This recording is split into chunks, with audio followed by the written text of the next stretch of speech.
We first started to think that there might be an impact of COVID vaccination on menstrual periods back in the spring of 2021. So particularly in the UK, we first of all vaccinated vulnerable people, but mostly elderly, too old to have periods.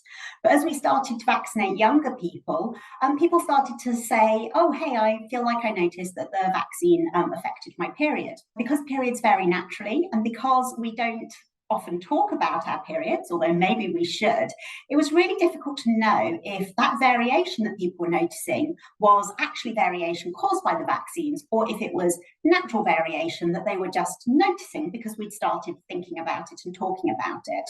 And so in the United States of America and in Norway, some money was put aside to actually study this formally. In the United Kingdom, we had no money, but some of us, had a go with very limited resources.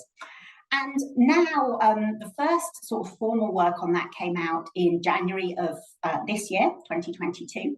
But we now have really a lot of data, and the best data comes from menstrual cycle tracking apps. With respect to timing of periods, what those have shown is if we've got thousands, about 20,000 people who are tracking their periods and get vaccinated, and we compare those to thousands of people who haven't been vaccinated, in the month that you get the vaccine, on average, if you get one dose, your period's going to be half a day late.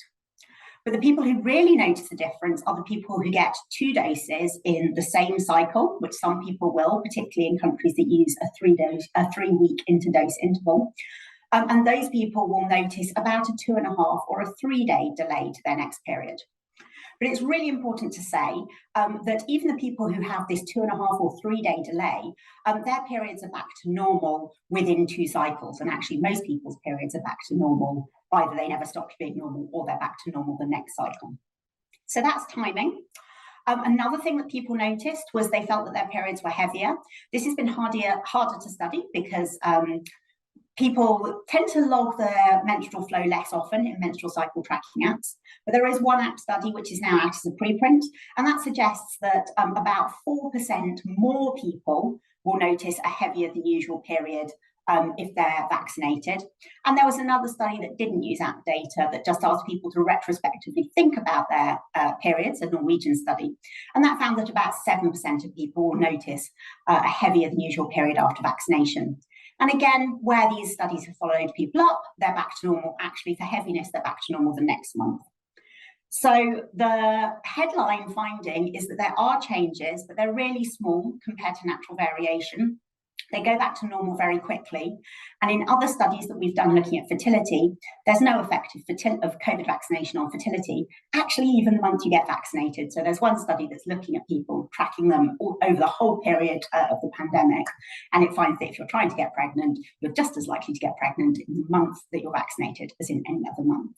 So we have quite good evidence now that there is an effect, but what we don't have such good evidence about is why there's an effect. But we do have some clues. All COVID vaccines seem to have this effect, so it's not like you can avoid it by getting a particular brand.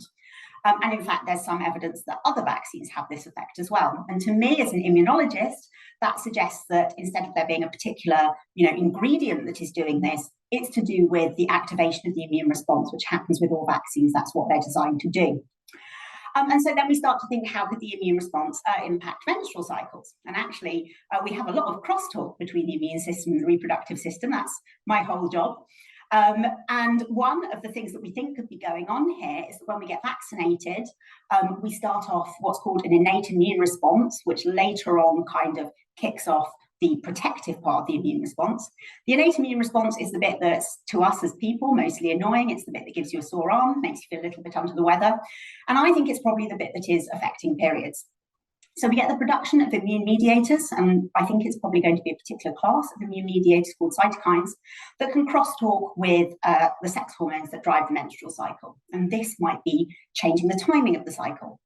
And the evidence we have in support of this idea is that people who are on combined hormonal contraception, so we're giving them estrogen and progesterone, those ovarian hormones, kind of separately on top of their own hormones, keeping them at a nice high flat level for the contraception, but also, that's quite useful for us scientifically.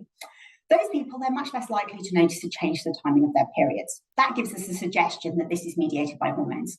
Another thing that gives us a suggestion that this is mediated by hormones is that when in your cycle you get vaccinated makes a difference to how likely it is that you're going to see a change to the timing of your period. We tend to think of the first half of the menstrual cycle as being a little bit more sensitive to perturbations.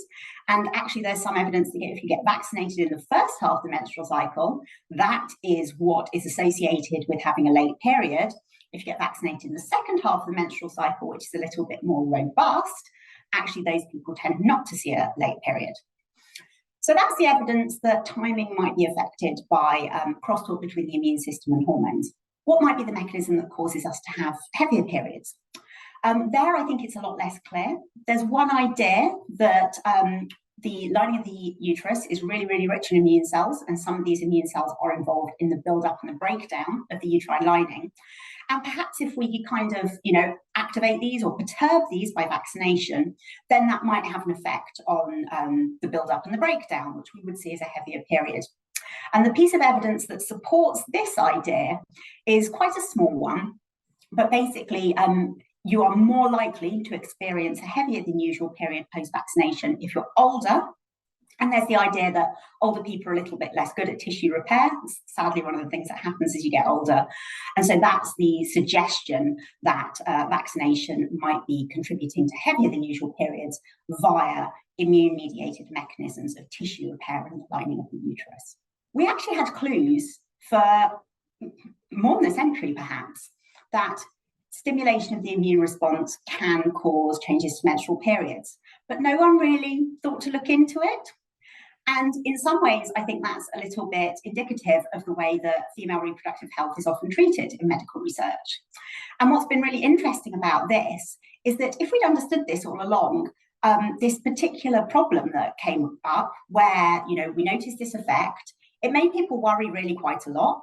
It made people hesitate. People who probably would have benefited from being vaccinated because, COVID's not nice at all. And so this tells us that actually sometimes if we're short-sighted and we don't think about female reproductive health, it can come out in all other aspects of healthcare. And so I think it's important to look a little bit more about female reproductive health, not just because it's a super important area in its own right, but also because it crosstalks into so many other areas of health. And we'll find ourselves hitting ceilings in other areas of health if we don't take this particular aspect seriously.